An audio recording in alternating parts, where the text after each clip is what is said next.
Okay, I'm recording this mostly for me because I didn't tell anyone that I was going to be recording tonight. So if someone happens to pop in the stream, good for you. I have been traveling for the last couple of days. I'm just home after vacation, etc. I'm doing like this Ace Ventura thing with my hair, but I have, unsurprisingly, a sword box behind me that I want to open. Now, I think I know what's in here, but I'm not exactly sure. So while I'm opening it, I'm going to mention that this sword that's in here will probably lead to a discussion that's been ongoing in general. That's a larger topic of discussion that's been ongoing in the sword tuber sphere and the sword people, the online sword nerd discussion um, that has been happening in the past couple of days, past couple of weeks, etc. And that's to do with matters of originality in sword design, plagiarism. When does inspiration kind of cross the threshold and turn into theft? How should a given company or forge come up with their designs? What is considered ethical, legal, etc., etc.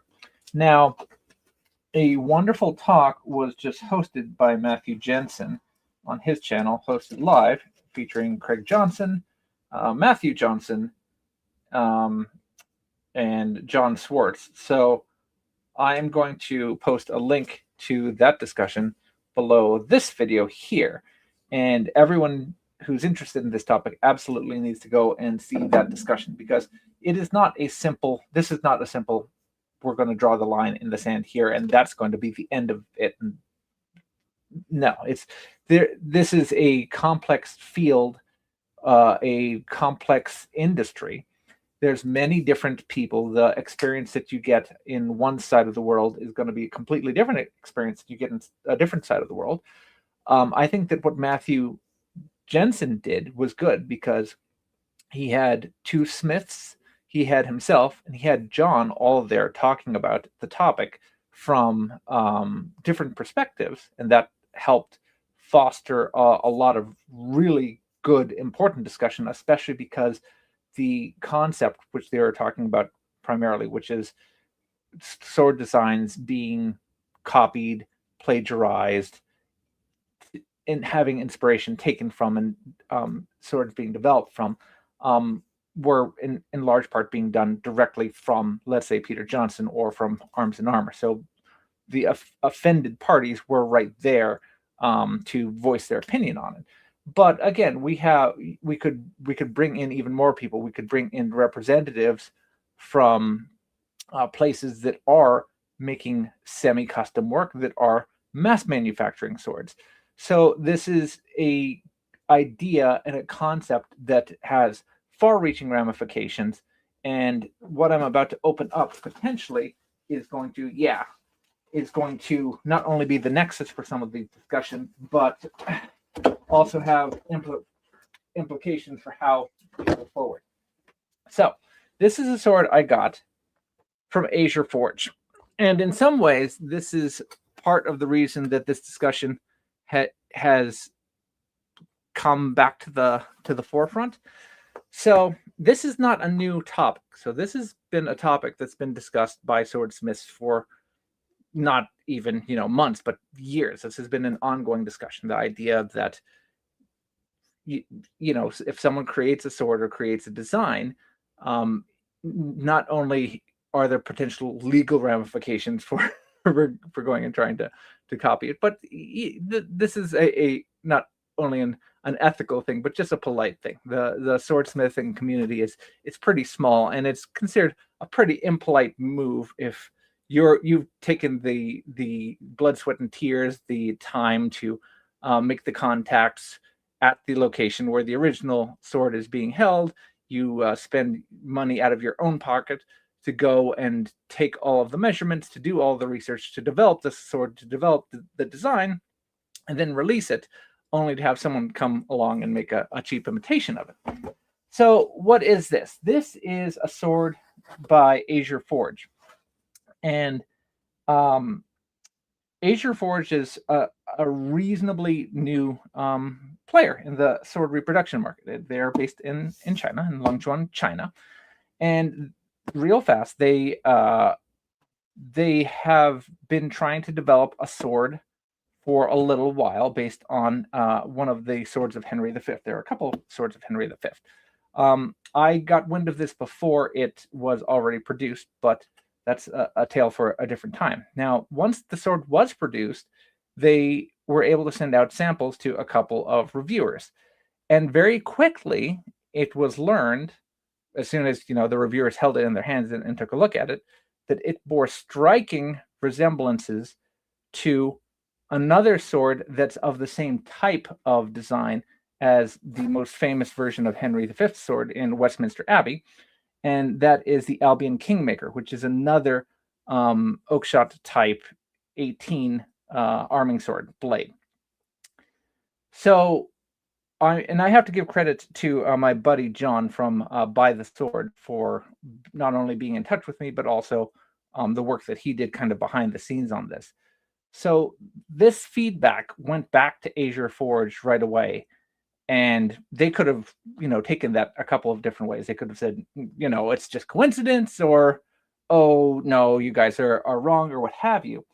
But essentially, they admitted it. When they were doing their research, since they did not go to Westminster Abbey in London to look at the original sword, part of the research they did in trying to develop this sword based on the Henry V sword, they ended up coming across on the internet the Albion Kingmaker. And they perhaps innocently, again, if we're to take their word on it, innocently thought that was a faithful reproduction of it, and so based much of their designs on Peter Johnsson and Albion's design. And as a result, the sword that they have is based not so much on the actual antique that they were seeking to reproduce, but instead based largely on Albion, whose information is much easier to access than that of the sword in Westminster Abbey. As soon as this was realized, as soon as they realized that this design was Albion's, they have owned up to the mistake and have decided to take down the model. So this is a very interesting thing, because we have a forge that's trying to make a name for themselves. They're trying to get into the market, and they ostensibly are sending out a sword to showcase what they're able to produce. However, the very first example they have, unfortunately, has this really poor history of starting off a debate even on when something is considered plagiarism or IP theft. Now, independently, I reached out to them and I've had very good discussions with them, and it's everything that I have heard from them so far. It seems to indicate that they are very interested in reproducing actual historic designs that are genuine, unique, their own, and are not going to be copies of other makers such as Peter Johnson's or Albion's. On that basis, I have accepted looking at this sword. However, I'm not going to actually be reviewing this sword, because this is effectively, we could consider it a prototype. This sword is now no longer available for purchase on the public.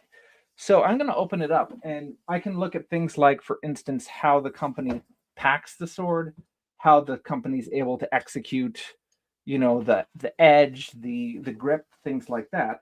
But from a design standpoint, I'm really only going to be able to keep it around for comparing it to future designs that may come out of this.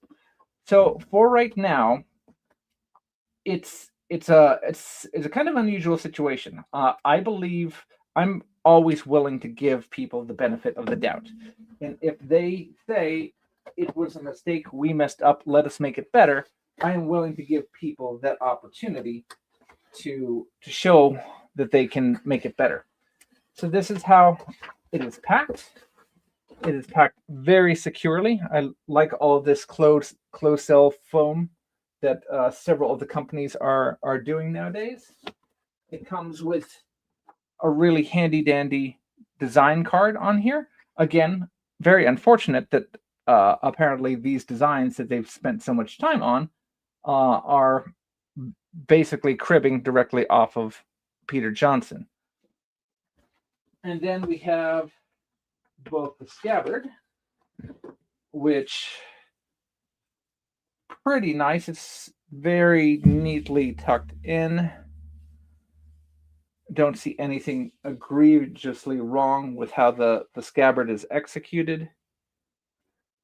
And then I'll pull out the sword very briefly for everyone to be able to see.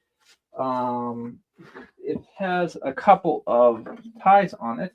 It also has this sharp warning symbol that's on it. I don't know if anyone can see that. It's got a little ouch warning symbol. Please do not touch me. So I'll just trim it off really quickly. My little clippers.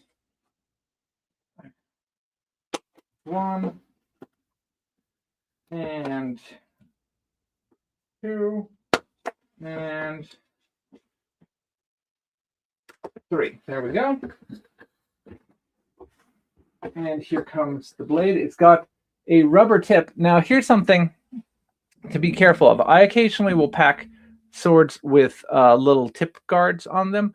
You can see that this sword is sharp enough and reinforced enough that it didn't care about this particular rubber tip. So the force of transit and the geometry of this sword were such that this type of a tip went right through the end. Now, the rest of the packing was sufficient that it didn't matter. But this is something that I'm going to give feedback to the designers. Again, I produce my own tips for the swords that I pack and send. But this particular example is insufficient for that type of a tip.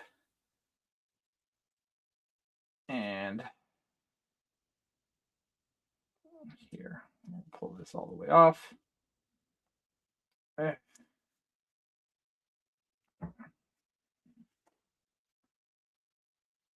Oh. All right, there we go. Do it. Lots of oil. And so what can I say about Azure Forge with my first experience with them? They have a very handsomely tucked in sword that looks very neat with a blade that appears to be very well executed and seems to handle mostly correctly. I'd have to do my dynamic balancing later. If I test the edge has been prepared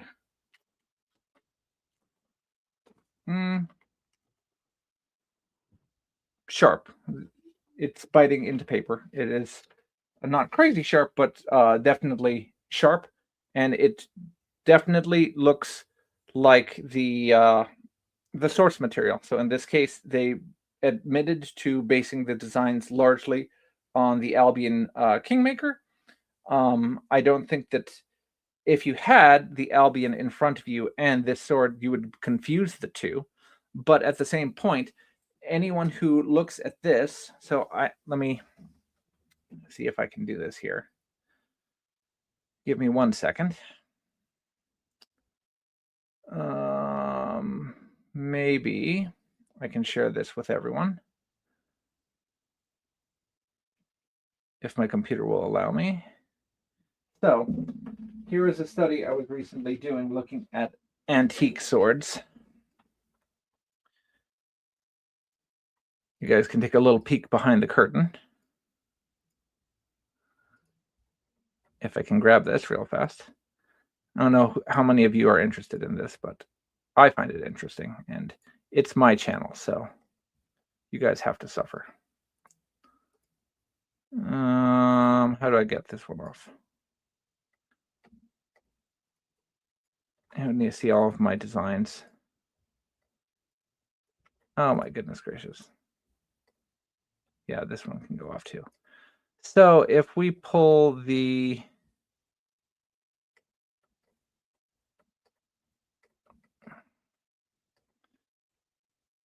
Okay, I guess I can do it like that. I will share my screen. I will share the entire screen, and I'll share my screen number 2. Hopefully you guys can see this screen. Let me enlarge it slightly. There we go. So if you take a quick look here, you will see that here are a couple of similar swords.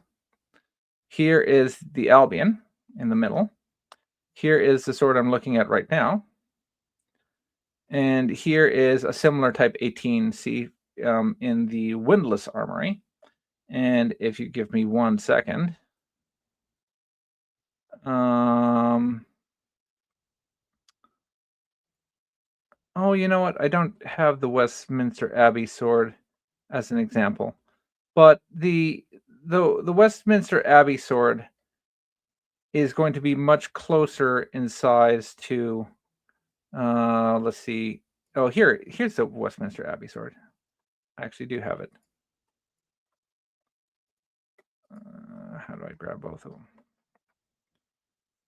So I'll put it down here. All right, right there. Okay. So here we go. How do I make it bigger? There we go. So this is the sword that they were intending to reproduce. And if someone is not familiar with the sword type, with type 17 swords, and you're just spending time on the internet looking at type 17 arming swords, you can see that there are others like this one in Leeds, the Royal Armories. You could spot that one and think you're looking at the same sword. And if you're just trying to find dimensions, if you're like, oh, how thick is this sword? How wide is this sword, etc., and you keep on searching and searching and searching, you may eventually come across the Kingmaker and find lots of stats and say, oh, this is perfect. Now we know exactly how to make the sword. But as you can see, if I bring the Kingmaker over to the Henry V sword, they are very different swords. So rather than having one individual sword of this type that Peter Johnsson has reproduced, Peter Johnsson has looked at probably a dozen, if not 20 or more, of these types of swords. And he has come up with his own design for Albion. And unfortunately, that is pretty much exactly what we have in the Azure sword, Forge sword here. So it is a sword that I am not going to probably directly ever review. What I probably will do is I will compare it to swords that they come out with in the future as they come up with revised models. Now, if this is just to be seen as a proof of concept, so as an example of what they can produce, if we discount the fact that they're not going to be selling it, they've already admitted that they're not going to be selling it, this is not available for purchase, then I would say that this is this is some nice work. They obviously seem to know what they're doing. I'm not seeing a lot of faults and failures that other makers produce on their swords. The way that the fittings are produced, the feel in the hand, the fact that they're able to do multiple risers in the grip, as I mentioned before, the appearance of the blade, the consistency of the blade, just the way that it feels in the hand, all of these speak well and speak of a forge that knows what they're doing. So at this stage, with the help of myself and others, we will hopefully have them getting access to good, actual, original designs, and then they will be able to start producing their own swords that are not in imitation of anyone else. So once again, anyone who sees this, please do not go start raising your pitchforks. We are not about to chase anyone down.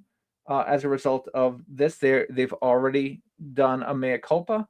They've admitted to their fault, and they are not proceeding with this design. If they in the future come out with another design that appears to be a copycat, we'll obviously deal with that. But right now, I have seen no indication that that's what they're intending to do, and so we're taking them at their word that they're seeking to make original um, reproduction or plausible medieval swords that are functional and good.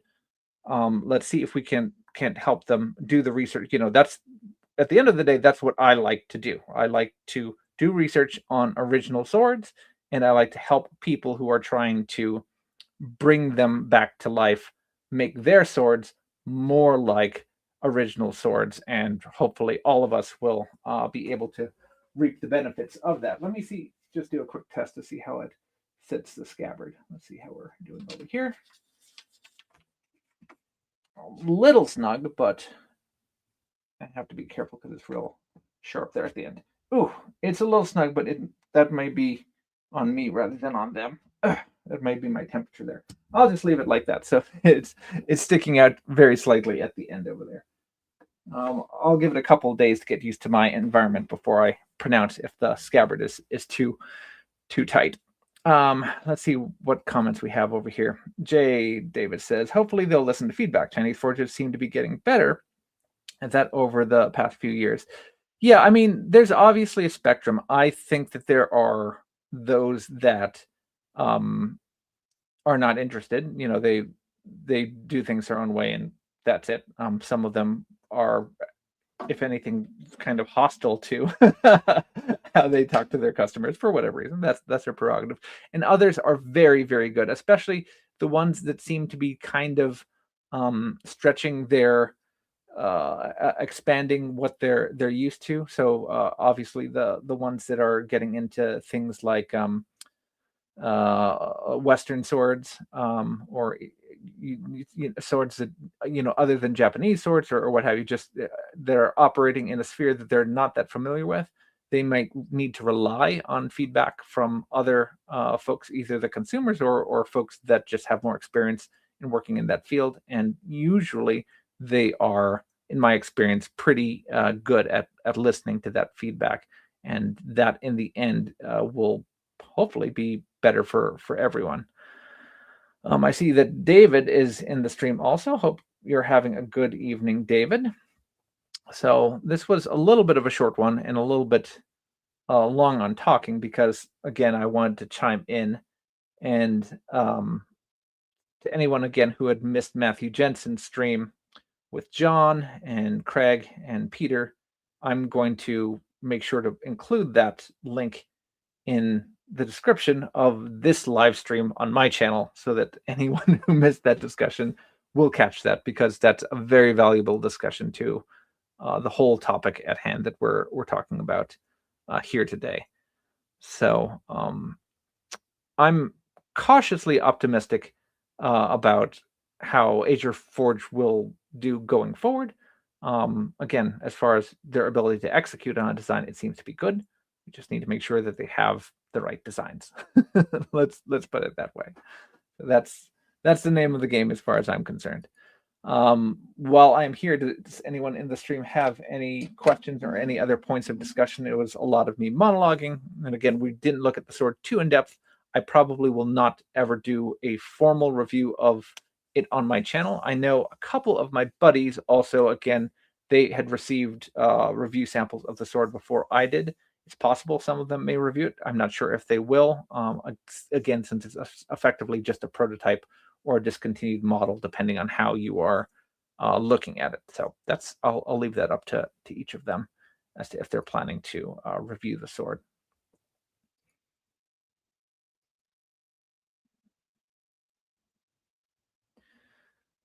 I guess everyone is having a good Wednesday. I'm, again, notoriously bad for announcing when I have these streams, so I am always happy that everyone comes in, even if I don't give you guys any warning. Wudang Sword Academy says, I'm more in the middle of it, especially in the sparring sword non-replica market. even more especially on fairly simple furniture, since they're not matching specific historical measurements.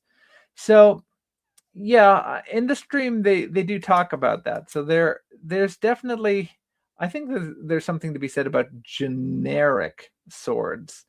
There are some designs that are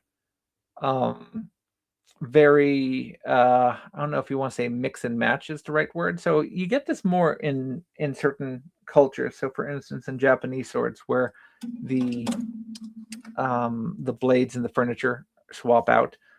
You can do that, for instance, in Indian swords. So you have a blade that can be unmarried from the hilt and then reattached to a different hilt somewhere else.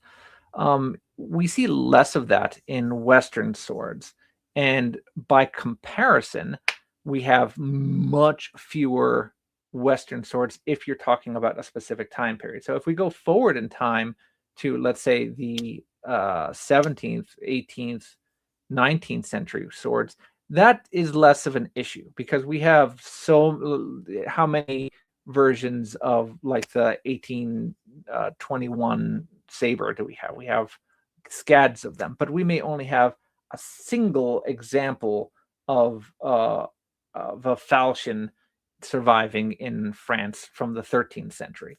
So if someone's going to be doing a type 2 falchion, they're either going to be doing it based on the example of the one in Paris, or they're going to be copying someone who has studied the one in Paris and is, imitating their work. So yeah, it's a bit tricky. There are definitely some swords where, if you've seen one Suba, have you seen all the Suba? If it's just a plain disc, perhaps. And in other cases, it's very clear where you see the sword and you're like, I know exactly which sword that is coming across. And it's more about the feel in the hand. Yeah, and that's true also. So once you get the sword in hand, then it will inform you tremendously as to what's if it and that's something also, and they discuss that a little bit in the stream. So I don't want to repeat everything that that Craig and Peter and Matt and John spoke about, but it's one thing to have a superficial resemblance. It's another thing to be able to recreate someone else's work, and it's a good smithsmanship, the ability to replicate swords. I think everyone wants everyone to be able to make good swords at the end of the day, and so everyone, I think, is on board for encouraging that. So once again, we are not no one go and chase down Azure Forge. Azure Forge right now, on the merits that I am looking at them, they do seem to be able to execute a good sword, and right now they say that they are going to come up with lots of fun medieval sword designs, and I am part of trying to help them achieve that. So yeah, let's see what they have in store for the future. So I think that'll be quite interesting.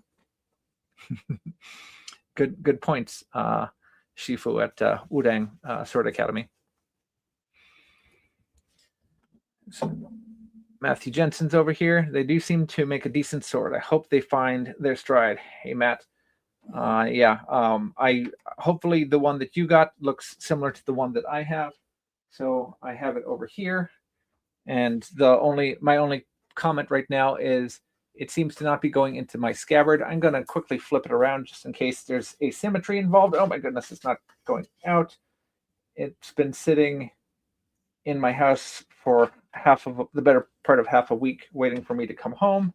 So it's possible that something went on, and it actually, no, it's stopping short. So the only problem I'm having right now is it seems to not be going all the way in. Yeah, so in my case, I can't get it to go all the way in. But the rest of the scabbard, I actually don't mind at all. So the rest of it is pretty good. It's up there with some of the better scabbards from the budget Euro-made scabbards that I've seen recently. So again, on that basis, I'm pretty happy with what I'm seeing that they've been able to produce. So it's just a matter of if they can continue this level of quality going forward with hopefully future designs. Yeah. So Kyle, I will recap for everyone who's joining us live. I'll repeat myself. So this is the box from Azure Forge. The provisos I have are that after both the live stream that Matthew Jensen held with Peter and Craig, and the discussions that I had with John from By the Sword, I had reached out to them independently, and they were very candid about the fact that this particular model was shown to be it have its designs pulled from Albion. They admitted that they use Albion as a source for the designs, even though they were trying to recreate one of the swords from Henry V. As such, they pulled it as a public sword. This is not available for sale. I continue to have discussions with them because, again, my goal is always to try and help people recreate original swords. On that basis, they sent this to me for feedback. And again, I'm not going to be reviewing this on the basis of a sword that anyone can pick up because it's effectively either a prototype or a discontinued model. But going forward, this might be compared to a future such updated model that will not be based on Peter's designs, but will either be, I don't know what it'll be, but presumably some other type 18 arming sword in the future. So yes, that's what we were unboxing today, Mr. Kyle. I hope everything's going well for you, sir. And Mr. J. Davis is here as well. Yes, Azure Forge is in Longchuan, correct. Mm-hmm. So they are in southern China, and they are probably celebrating the Chinese Lunar New Year right now, along with all of our other friends and makers there. So not the ideal time to have this controversy come out. Like in a perfect world, maybe I would reach out and have one of their representatives come on the stream and we could talk about it right now. But I think we have to wait a couple of weeks before we can have that dialogue. So maybe after the holiday, I'll see if I can get a hold of someone and we can have a discussion about what their mission statement is and what it's all about in their own words. But again, if I'm just grading this on the basis of their quality of production, I'd say we're in a pretty good spot. I'm going to be, obviously I haven't taken it out and swung it around yet, but given the level of sharpness, given the level of everything that's nipped and tucked, just given the superficial, the way everything's feeling in the hand, etc. I'm not seeing anything for raising concerns. So it's just a matter of making sure that we have the correct template. The Scholar General says, never heard of them, but that is not surprising considering the scale of Longchuan. Do they have any Chinese listings? So by their own admission, their background is that they have been executing swords for other companies in the past. So they probably do have some experience with Chinese swords. However, their public page, at least on the English side right now, says that they are focusing on medieval swords, ostensibly European medieval swords. My understanding is that they want to release, all right, I'm not sure how much I'm allowed to say publicly. So as of right now, they basically have, I think, 5 here. In fact, we can do this all together. I can do this in real time. We can walk and talk, right? So we'll see exactly what AzureForge.com looks like. And this is what we'll see if I've been made a liar of. Oh, do I have the right website or not? There we go. Okay, so I will share my screen once again. Okay, first creation. So they still have this up here, although Oakeshott is misspelled.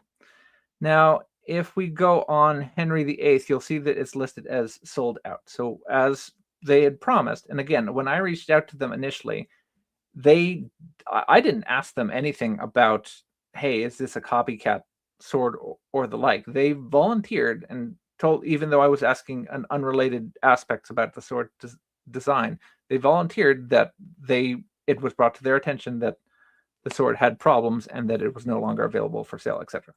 So we have this one, and then here we'll go to all their swords. Where are the other products? If I just click on all sword, well, yeah. So right now we only have 6 swords listed. These two appear to be original designs. So we have a type 18 and a type 18A. So we also have this German medieval two-hander. And I am not as good as long swords as some of you guys are. Kyle, if you're still in there, it looks like you might be.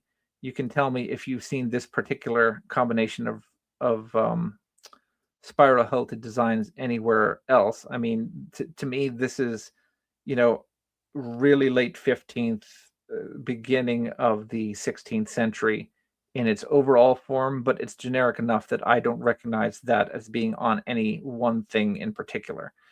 So, again, the question is, have they just done this? Have they taken this from anywhere else? And I don't know that. I haven't taken the time to research that yet or not. Now, the other designs they have here, I suspect, are more like placeholders, because if we look at this, there's a noticeable decrease in quality. This looks like something that we'd find not quite on BDD, Bud K or what have you, but this looks like a tactical katana sort of thing. So in my conversations with them, they're interested in making historic originals. This is just a parts bin special sort of deal. You have a Boromir style cross and a Celtic style tang, and then you just have a rubberized grip. So this is just something that they've kind of thrown together here.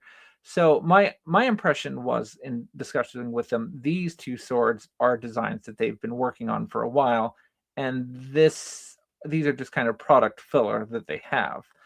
So this gives you some idea of what price they're operating at. So you're talking about $400-$500 depending on shipping.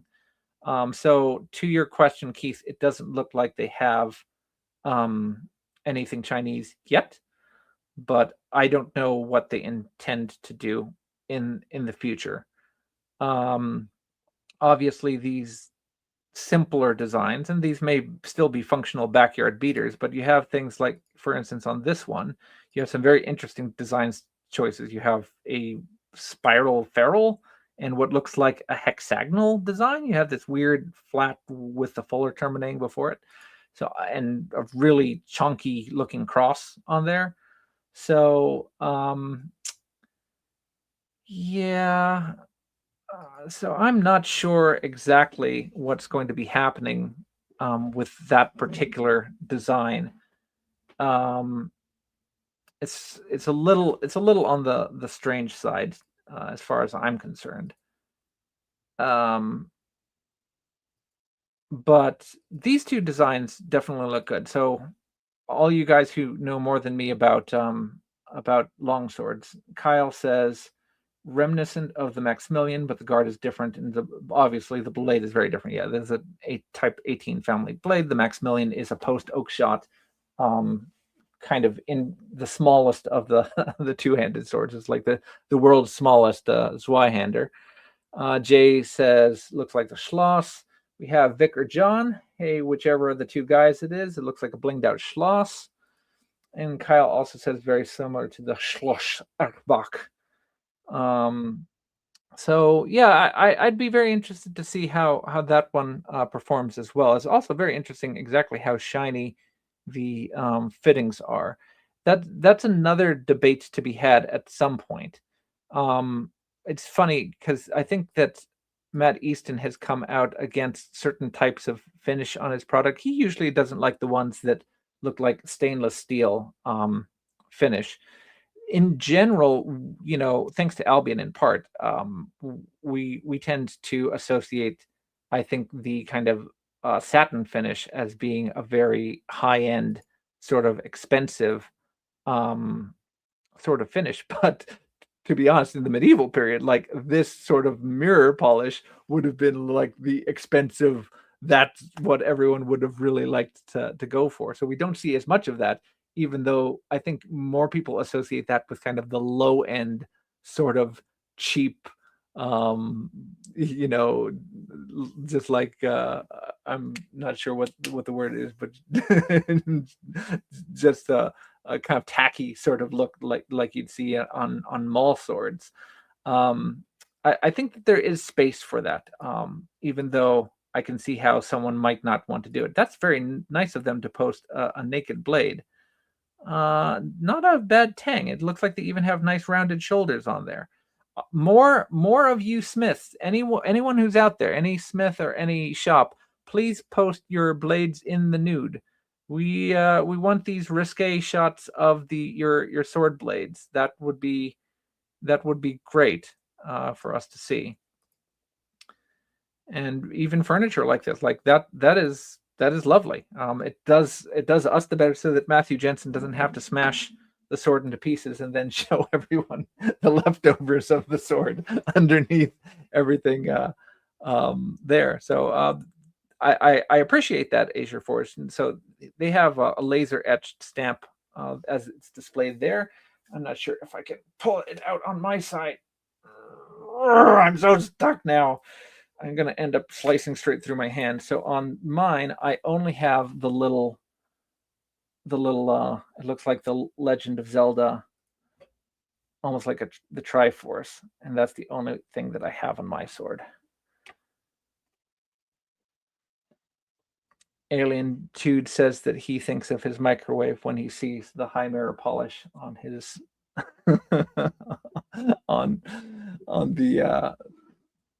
on the sword furniture. And I get that. And that's going to be the problem. Like, everyone has different expectations of taste. And I think that it behooves us to have a spectrum. So if someone wants satin or blued or blacked finish or the mirror, I think that there's room for all of that.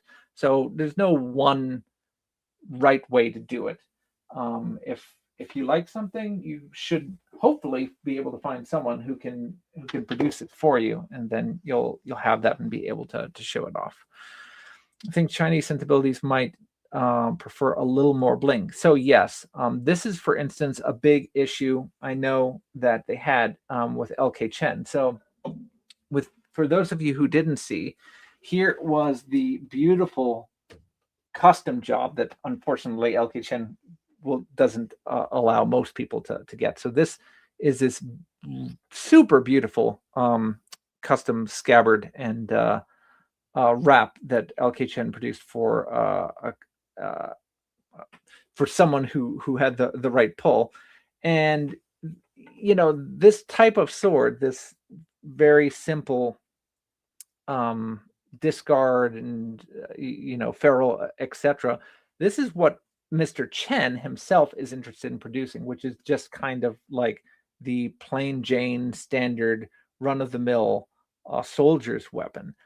But he's expressed that he's found it difficult to sell to customers in China because oftentimes the more popular designs are those of very high status individuals. So they are expecting things that have lots of gold, gemstones, etc.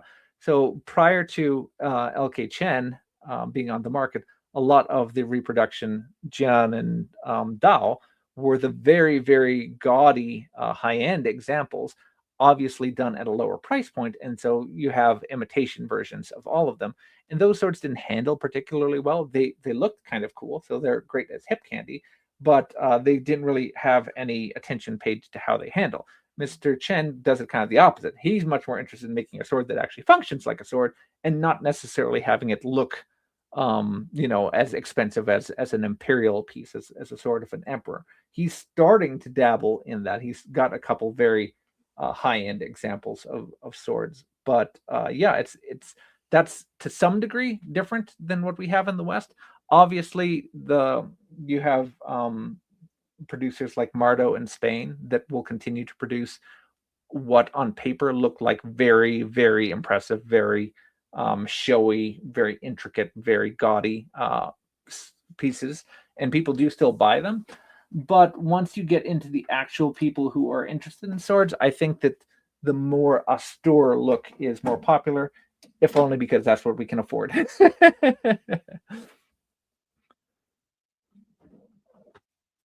You don't mind the shininess, Mr. Alien Dude? All right. I'll give you a pass this time. The White Serpents in Shambles, yeah. So that was one of the first ones that he kind of went all out on as far as making it look beautiful and intricate. The one that I know he spent years trying to produce, because I was waiting for it to come out, was the Golden Willow Liu Yedao. Oh man, I was waiting for that one to come out, and I'm glad he took the time to do that the right way, because that is a beautiful sword. And someday I'll save up the cash to pick up my own. But I was glad to have that in my hand, even briefly. It was a beautiful one. Yeah. So yeah, it's difficult to have both, and I get it, because everyone wants the real pretty sword, and we have this problem on the European side too, because obviously some swords in Europe were incredibly beautiful, and but that, like, if you want a rapier with all the bells and whistles, you can get it and it will function like a rapier, but that is going to set you back. Be prepared to open your wallet if you want a rapier or a small sword with like a porcelain hilt and Dutch leather and shakudo on it and stuff like that. You could get that. You could, but you better be prepared to take out a second mortgage on the house to have that executed. So it's all depends on what we have for our tastes. It's a shame highly decorated European medieval swords are often done with near lethal technique. Well, yes, that's the other thing, is many smiths are not willing to perform do it in the authentic fashion because they value their health. So that'll be one of the points of discussion that we have. I recently had a talk with James Elmsley and Eric Estland, and they touched on that subject. And so they want to get together with other smiths, in case anyone here is a maker of any kind, be you a knife maker or a leather maker or anything like that. Reach out to myself or James or Eric. They are interested in having a makers round table so that they can talk about some of the difficulties in creating swords now and how that compared to the past and what it looks like. And just as Kyle mentioned, yeah, some of the techniques that we used to use can definitely take the years off of you. Or it's not the years, it's the mileage. What's the expression? Well, I didn't expect such a turnout, considering it's a Wednesday and considering I didn't give anyone any warning. But this has been one of my most attended live streams recently. So, making your own handles, scabbards, and hilt components that taught you to readily accept some of the artistry involved even more. Yes, that is absolutely something I encourage everyone to do. I have made a couple of scabbards, and that is the fastest way to be appreciative to your scabbard makers is if you try and do it yourself. My goodness. The more you do yourself, not only will you learn just about the process, but you also learn like what to look for. So if you do your own sharpening, then you'll learn what to look for in the type of edge geometry and the type of edge you want on swords as they come in. So when in doubt, learn and go out and do, and it generally gives you a much better appreciation for the blood, sweat, and tears that these guys are putting into all of these things. Keith says, I would add that trying to produce an Emperor sword for under 500 is basically impossible. Casting quality and material is just too expensive, even in the modern day. Yeah, I can't think of many Imperial pieces that you can really get away with. At best, you're making a pale imitation of the sword. So again, we have things like the majestic, uh, the majestic Dao from uh, Norhachi's. Yeah, it was Norhachi's Dao, and I feel that that is a fair reproduction, although it may be a little bit north of $500. I'd have to go back and look at the MSRP on that. But obviously, they have had to take shortcuts in order to reproduce that. So if you were going to try and do that faithfully, there's no way you're getting that at the price that we're talking about that. I think once metal 3D printing comes down a bit more, we'll see crazy high-end fittings for cheaper. So that is definitely something I'd like to see explored more. So you have Jesse Belsky. He has, I think it's just called Printed Armory. And I've been able to see some of his work up close and personal for the custom fittings he does for Hanwei swords. And I'm really impressed at how they come out. You can still tell right now, whatever I'm sure he prints them and then there's some post processing involved. So I don't know if he's just printing mold masters, if he's doing the positive and then he creates a negative mold and then he does a cast, or if he's direct 3D printing the steel. I'm not sure. I haven't asked him. I haven't looked into his whole process, but I have handled at least 2 different guards and 3 pommels from his set. And I'm very impressed at what he's able to do right now. You can still tell that it's printed. Like it has a little bit of a surface texture, or like if you polished it all out, it would show something in it that's normal than just like rolled steel. But if you want like crazy intricate designs, like those little, sculpted whatever, like the bowl of a Taza hilt or something like that, or again things like pommels where you have like a lion's head or a unicorn or something like that. Yeah, that's definitely something that should be looked into going forward. So something to watch out for. Again, I know I mostly see it from LK Chen. I know that they do 3D printed work for their casting, and it's mostly for brass and bronze. But again, I don't know how many steps it is. I don't know if they just make one, meltable master that they then revise a couple of times. So I'm not familiar with the entire process. Made a recent cutting video with the Dao. Personally, with that Dao. You're talking about the majestic Wang Taiji Yao Dao, I think, perhaps. Yeah, so you're willing to trade complexity for texture.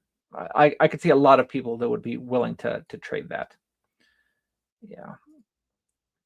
If you want intricate components, Jeffrey Robinson does magic with bronze. To be honest, I can't think off the top of my head any of Jeffrey's work. So I will have to, after I'm offline, I'm going to go and take a look at his catalog and see exactly what type of stuff Jeffrey does.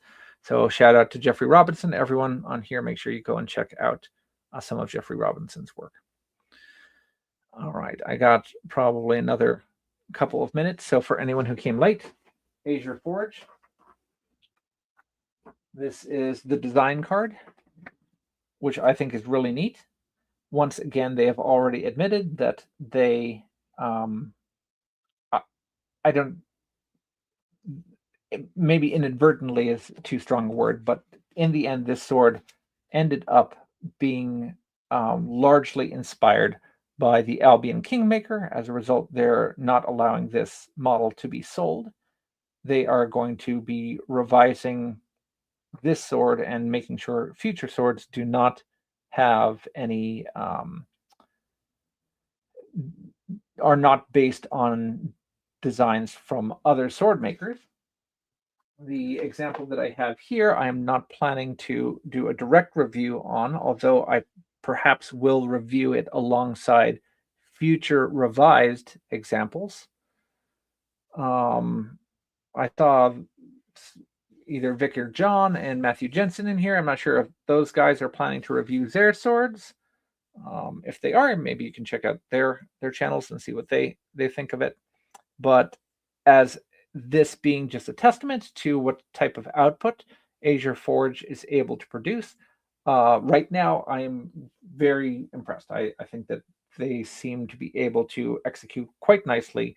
If there's a spectrum of makers that are out there, where all the Longchuan forges are starting to get into, if we have half a dozen or more Longchuan forges, they're starting to make medieval swords. Even if I ignore the design aspects, just on the execution right now, this is scoring on the high side. So this is going to be competing for the top slots as far as execution is concerned. So they are right now doing quite well. And once again, please no one chase after them, because they've already admitted to their fault, and we are going to give them time to see if they make good on their promise to correct the designs for future swords going forward, which I'm going to try to help them do. Okay, that was a mouthful, but that was the summary of what we discussed tonight. Does anyone have any questions for myself or the sword? The sword will answer all questions. Matt says, I asked if they wanted me to review the sword based on the situation. They said yes. So I plan to review it, break it, and offer my frustration at the oversight. Okay. Yeah, I think that's fair. So everyone can go and check out Matthew's video. We'll keep an eye when that releases in the near future. We'll reconvene our watching party for Matthew Jensen's channel whenever that releases. We'll have the countdown for the breaking of the sword. I think that that's reasonable. And I think that's perfectly fair. So if they send it to him for review, and he'll be able to, again, he had Peter Johnsson on recently, and he'll be able to articulate Peter's position and Azure Forge's position. And I think that all parties are moving to a better spot because of all the discussion that is going on. So I think everyone should continue to have all their discussions and continue to voice their opinions on this. Just do it civilly. Everyone, no pitchforks and torches, everybody. Okay. This is a pretty nicely reinforced tip at the end. Not too shabby. Not too shabby. Excellent job. All right, guys. So I think that's all for tonight. Thanks so much for everyone coming out. Didn't expect to have such a good turnout tonight. I'll do even more of these surprise pop-up videos in the future, I guess. All right, everyone, have yourself a good Wednesday, and we will catch everyone for more sword content next time. Take care.